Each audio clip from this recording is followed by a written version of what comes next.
Hi guys, Fabio Palvelli here with another video about the business side of design. Today we're going to talk about client communication, and we will address an important topic which is related to money. I have done quite a few videos about money over the past few years. There are more on their way, and I do this because people often do not like to talk about money. And when I say people, I mean of course designers and artists. They seem to have strong opinions about money, but they are still afraid to address it openly. So I'm kind of on a mission to try and break some of these taboos. And I will try and help you understanding how to face important client conversations about money and understand whether or not a client that reaches out to you is only shopping for prices. Now, I've had some comments in the past of people saying things like, my clients don't even want to talk to me, or they're not willing to negotiate. When a client has so much leverage on you, there might be bigger, more fundamental issues that you should be addressing and fixing about your business. And also, just as a little disclaimer, some of the things that I discuss need to be adapted to your communication way. You should always try to understand how the things that I discuss with you fit your persona. You should not try and pretend to be somebody else. Please use my content more as a guidance rather than an how-to tutorial.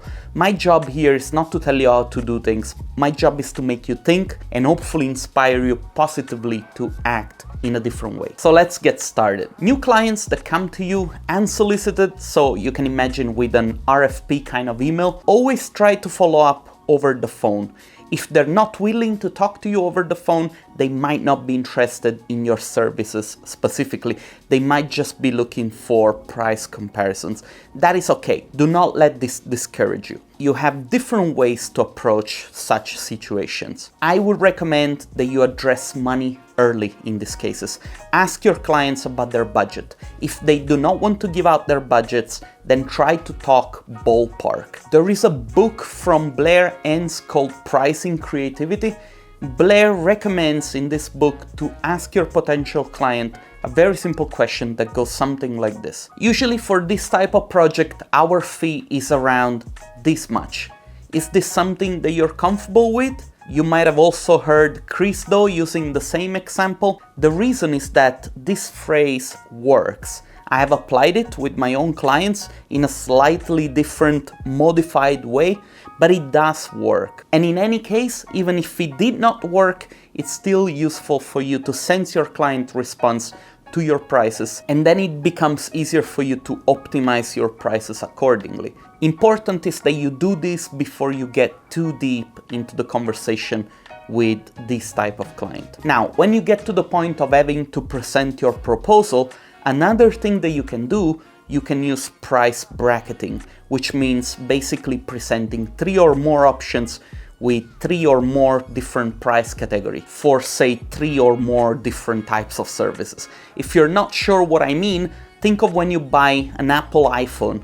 You go online and you choose the size of the storage, you choose the color, you choose the size of the screen. These are options that are given to you by Apple with the intent to make you decide the best option for yourself. Now, not many people in Archivist do that because Archivist artists see an image as simply an image. There is no other way to look at it, and there is no way to optimize the offer, which is a sentiment that I understand to a certain extent, but that you can overcome by offering a consultation service instead. And if you're able to do that and get into a conversation with your client, you can then start talking about different options. So to give you a practical example, if a client comes to you with a request for 4 images, but only has the budget for 2, if you do start a conversation, you can say, look, after careful consideration and after reviewing your project requirements, we can offer you 3 options. Option 1, we can make these 2 images which fit your budget and still solve your problem and show the look of your building the way that you need. Of course, then you need to prove that what you're offering actually solves the problem. Option 2, you can stretch your budget by X.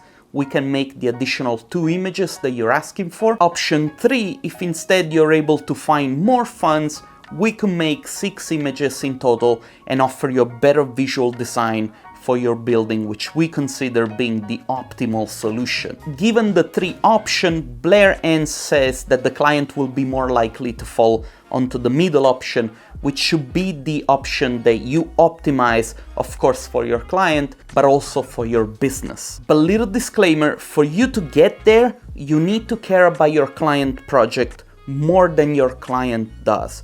You cannot just pretend to consult your client on a project because you need to push them into making a decision. You can only do that given the right experience on the job. This has to do with ethics. Ethics in business are very important. I consider personally ethics to be probably the most important aspect of the way a person does business. Anyway, I really recommend you to think about this because the price bracketing helps the client comparing your prices with your prices and not to compare your prices with the ones of your competitors. So, have a simple pre-made sample offer that you can personalize without wasting too much time so that you can optimize this process. Remember that new clients are always a chance for you to try and raise the bar and position yourself higher in the food chain of archivists. And I say that because the average mindset of an archivist artist is that a new client is only a chance to make some money. And that kind of attitude, unfortunately, is the reason why many struggle to grow in this line of work. Again, I'm not judging. I know it's a difficult thing to do, to balance opportunities versus earning potentials, but this is what creating a business is all about. I struggle with that myself too, to be clear. It's not easy, and I try to do it because I know that this is what needs to be done. Now, let's say that you're contacted directly by a client that wants to work with you exclusively, and they got referred to you, and you have a good feeling, and you know that they are serious about their intentions. You can take a bet with yourself and try with this type of client to go deeper into the conversation for a longer time so that you can gather as much information about their projects as possible. This will help you understanding their needs better, and hopefully it will help you making a better price estimate for them. With that said, even if you follow this to the letter, there is still no guarantee that you will get the job.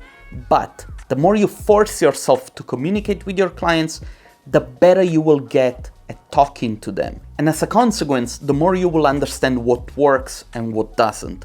Communication is a soft skill that it's really not that soft. It's actually a very hard skill. Just by improving your communication, you can get way ahead of the competition. That is not only in the architecture visualization field, this is the case in life in general. Anyway, I really hope that you find this video useful. If you do, hit the like button, share it with your friends. Maybe they'll find it useful as well. My name is Fabio Palvelli. Thanks a lot for watching. I'll see you guys next time.